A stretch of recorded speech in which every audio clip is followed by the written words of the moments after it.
अच्छा बुद्धि ज्ञान दीजिए, यीशु मसीह के नाम से मांगते सुन लेते, आमीन।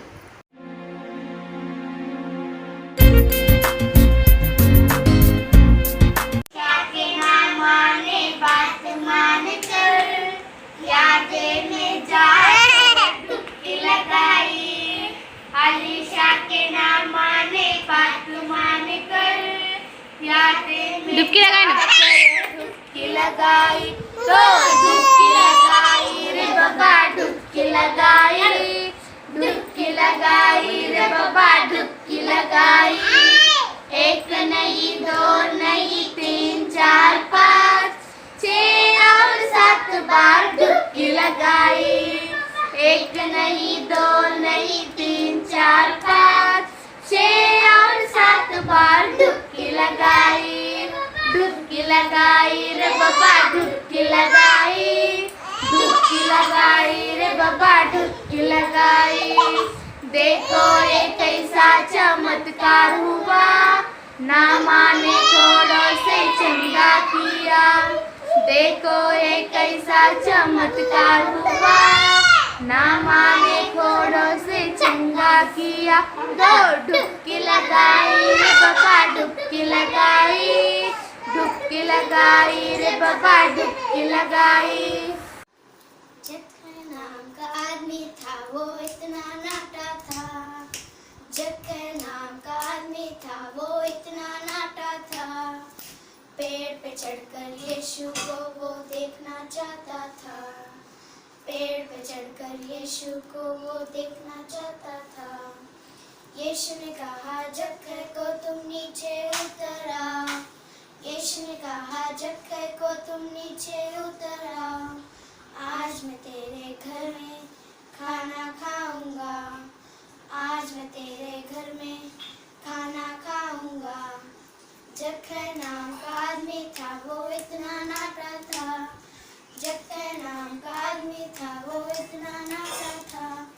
पेड़ पे चढ़कर यीशु को वो देखना चाहता था। पेड़ पे चढ़कर यीशु को वो देखना चाहता था। यीशु ने कहा, जक्कई को तुम नीचे उतर आओ। यीशु ने कहा, जक्कई को तुम नीचे उतर आओ। आज तेरा घर उद्धार पाएगा। आज तेरा घर उद्धार पाएगा।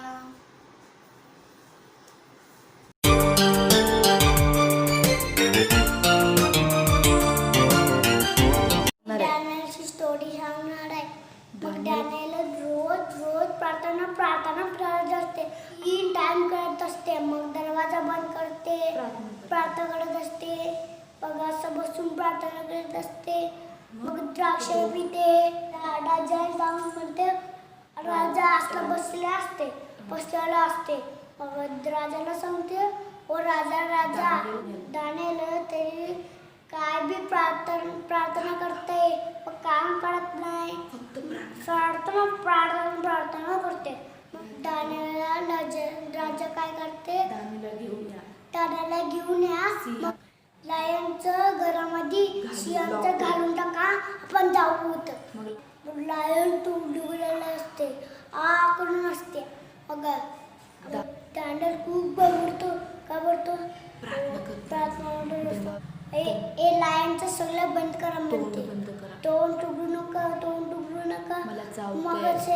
मग राजा काय करते, वा तुझा देव कसा आहे, किती छान आहे म्हणते. मॅजिक केले तुमचा देव. काय तू बाहेर ये म्हणते. मग त्याने दोस्त काय करते, सगळे प्रार्थना करते. असं उठून बसले तर नाही, मग त्यांनी असं बसले असते. मधात सगळे ऐकी मोठे लोक त्याला त्यांनी आमचं मोठे लोक मी पास्टर झालो मग प्रार्थना करते. मग त्यांनी काय करते, लई प्रार्थना करते. देव प्रार्थना करते. डोळ्यात उघडायचं नाही म्हणून प्रार्थना करायचं. रोज 3 वेळ प्रार्थना काय करणार नाही तर नरकामध्ये जाते. प्रार्थना केलं तर स्वर्गामध्ये जाते. मग ते प्रार्थना केलं ना स्वर्गामध्ये जाते. Thank you.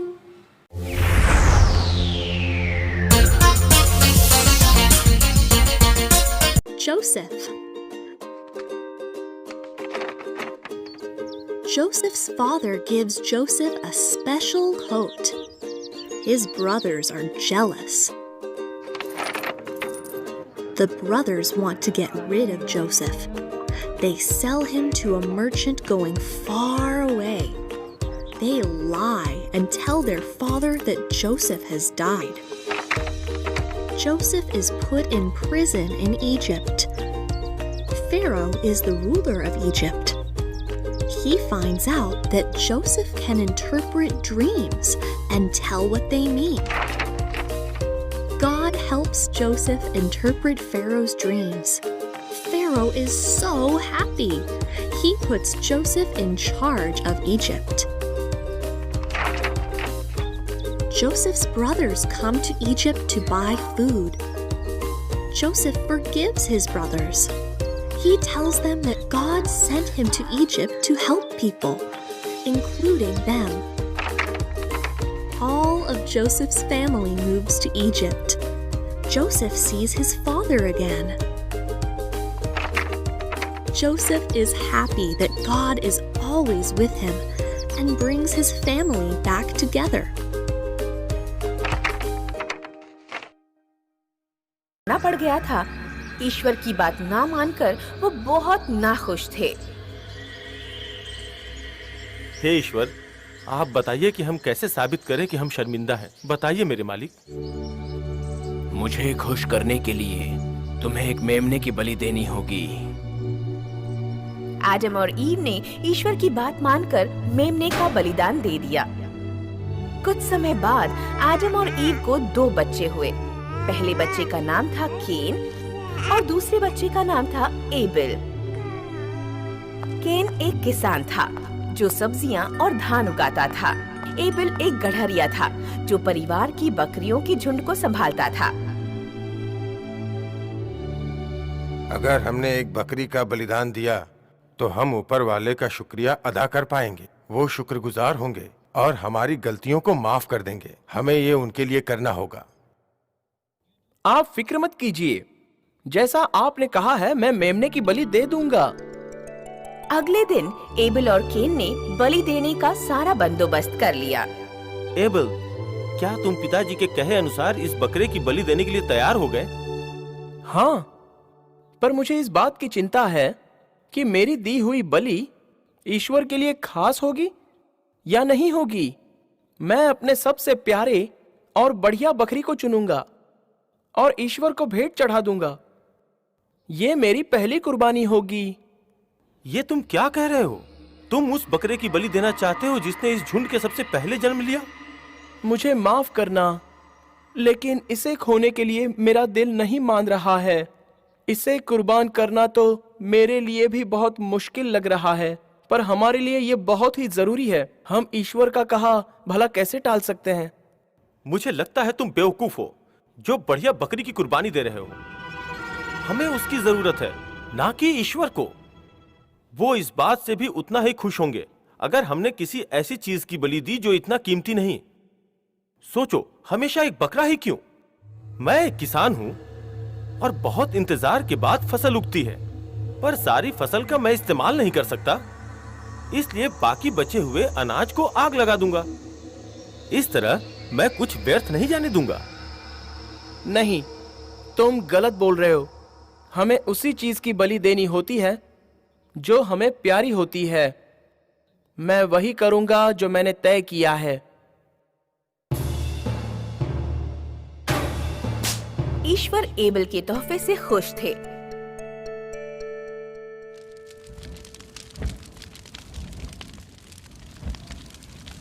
पर ईश्वर केन के तोहफे से इतने खुश नहीं हुए।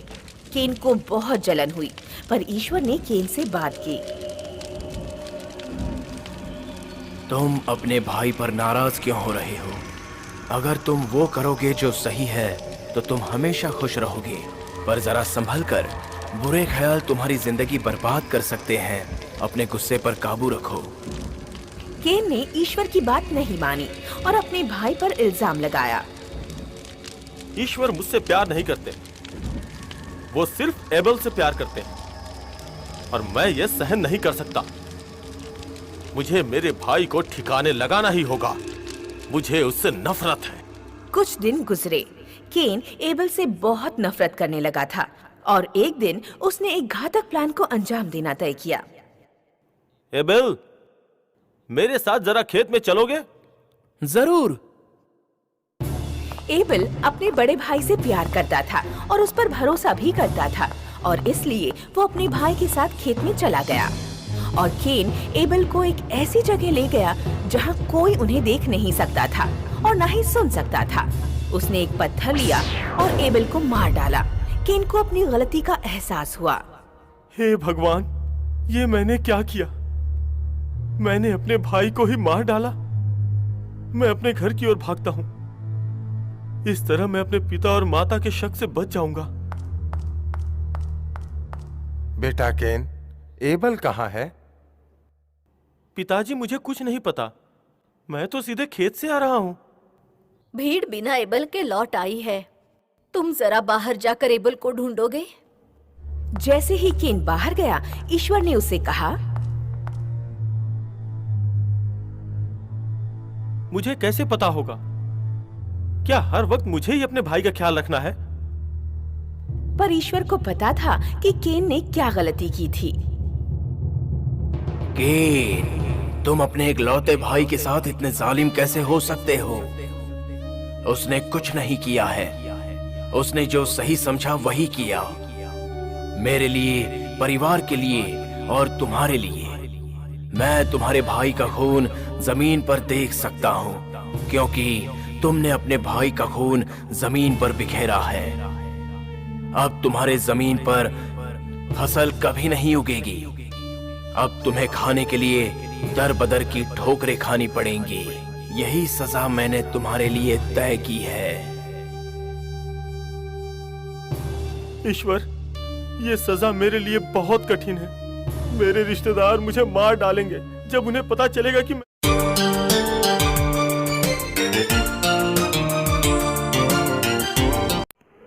हाय बच्चों, कैसे हो? आज हम अब तक बहुत अच्छा सब आत्मा का फल पढ़ा ना, सीखा ना, जो भी टीचर्स ने सिखाया ना। तो जो आत्मा का फल है 9 है ना, तो सीखा है तो वो ध्यान में रखने का। क्या क्या है आत्मा का फल?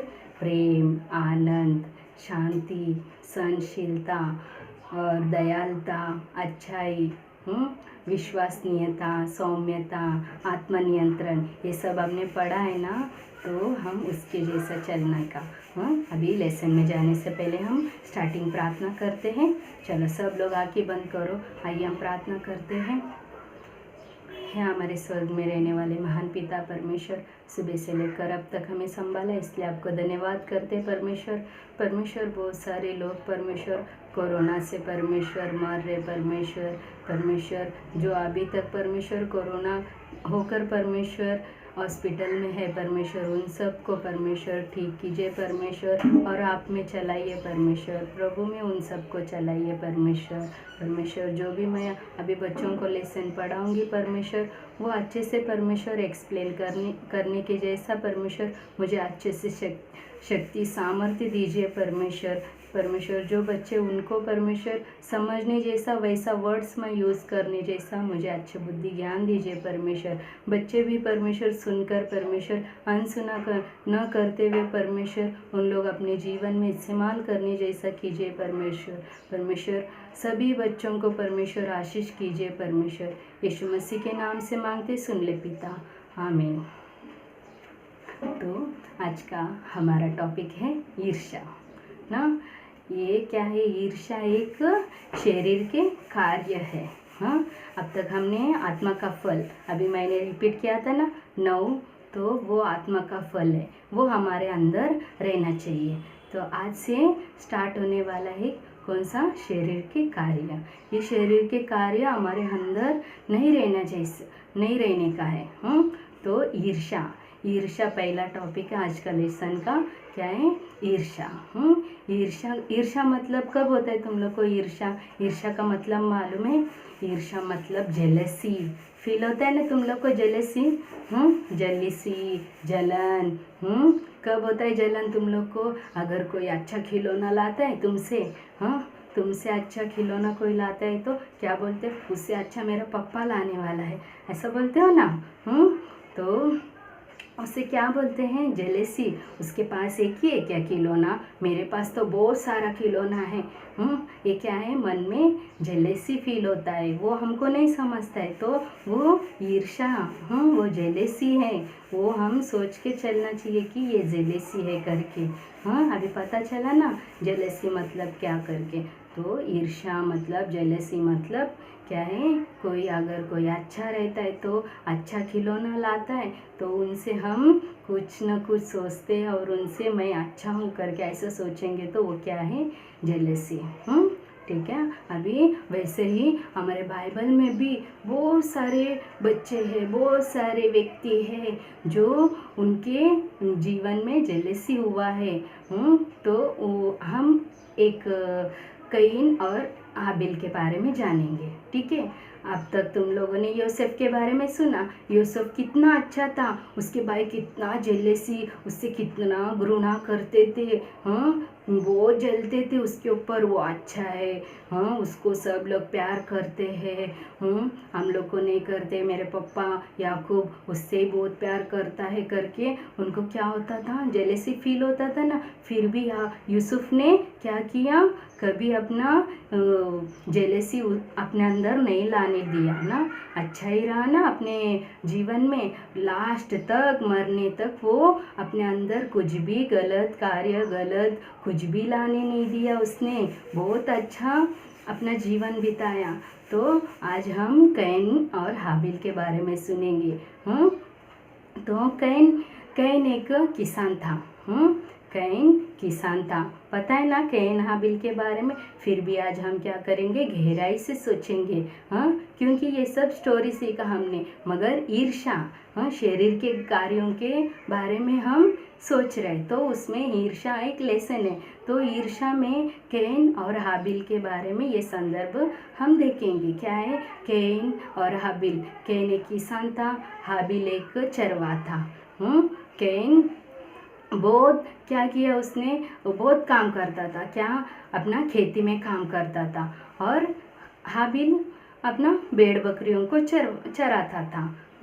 तो कैन एक दिन क्या करता है कि अपना जो भी जमीन का जो उपज था उसमें से भूमि का कुछ उपज लेके आके परमेश्वर को भेंट चढ़ाता है। फिर हाबिल क्या करता है कि अपना जो बकरी का बच्चा रहता है, वो जब भी अभी पैदा हुआ रहता है, जो कोमल, वो वाला परमेश्वर को अर्पण करता है। तो परमेश्वर क्या करता है कि हाबिल का स्वीकार करता है, मगर कैन का स्वीकार नहीं करता है। तो इसीलिए कैन को बहुत गुस्सा आता है कि मेरा स्वीकार किया नहीं परमेश्वर और उसका स्वीकार किया करके हाबिल पर गुस्सा होता है। बहुत गुस्सा आता है उसको। पहले क्या होता है? उसको जलन होता है कि उसका स्वीकार किया, मेरा नहीं स्वीकार किया करके जलन होता है। जलन होने के बाद उसको गुस्सा आता है। गुस्से में क्या करता है कि अपने भाई को मैदान में जाके उसको मार देता है। मारने के बाद परमेश्वर बोलता है, कैन तूने क्या किया?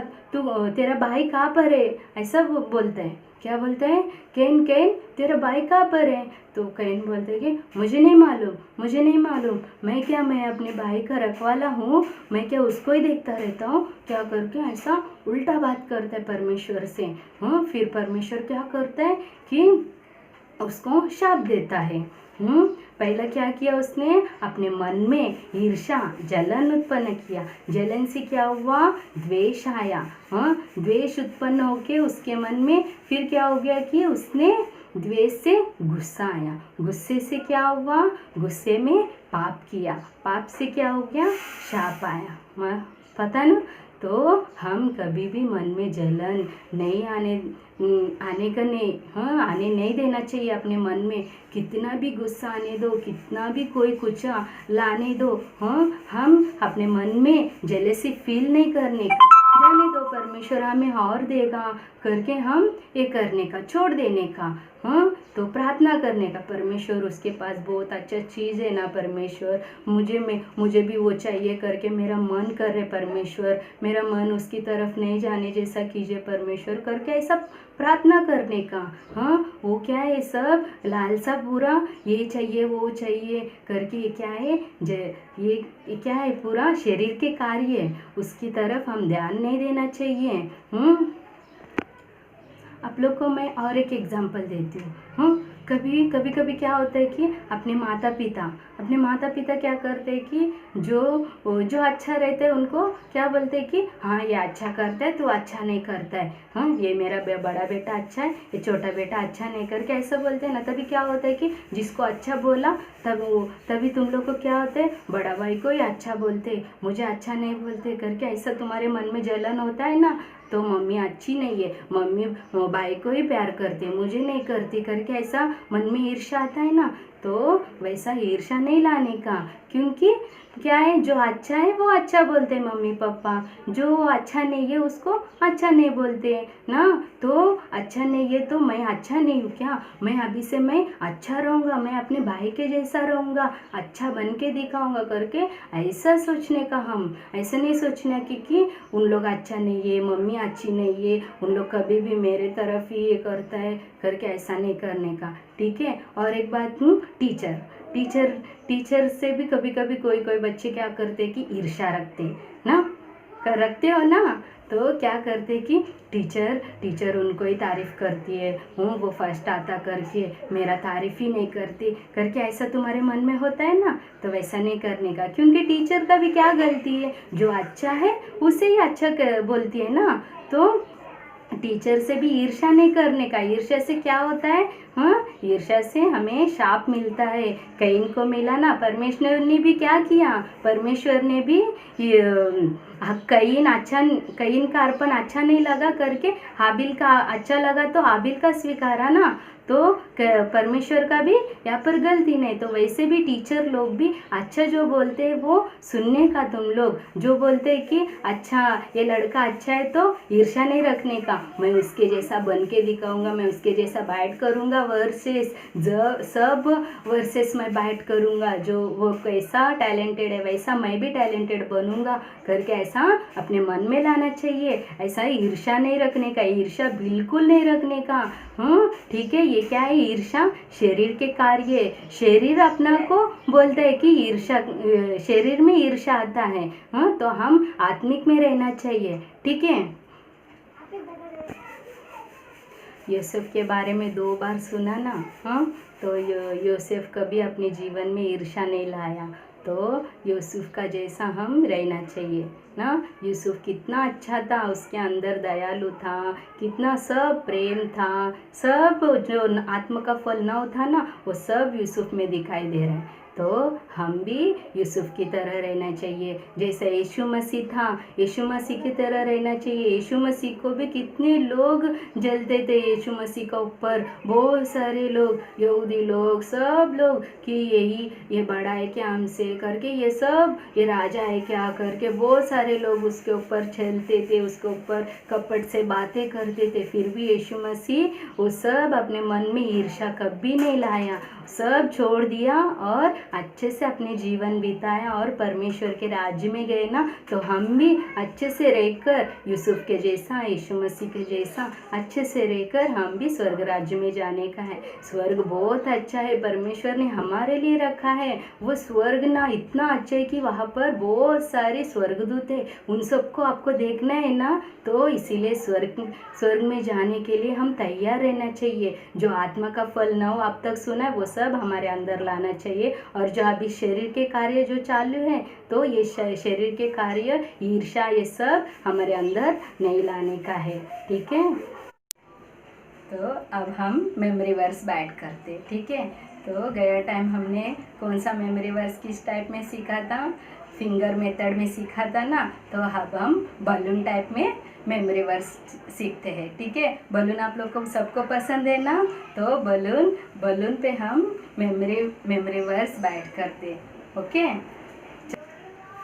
देखो ये ऑरेंज कलर बलून, यहाँ पे क्या लिखा है? भजन संहिता 34 अध्याय 34 अध्याय 14 वचन। क्या है? भजन संहिता 34 अध्याय 14 वचन। हाँ, व्हाइट बलून पे क्या लिखा है? बुराई को छोड़ बुराई को छोड़ भलाई कर। क्या है? भजन संहिता 34 अध्याय 14 वचन। बुराई को छोड़ भलाई कर, तू सर्वदा बना रहेगा।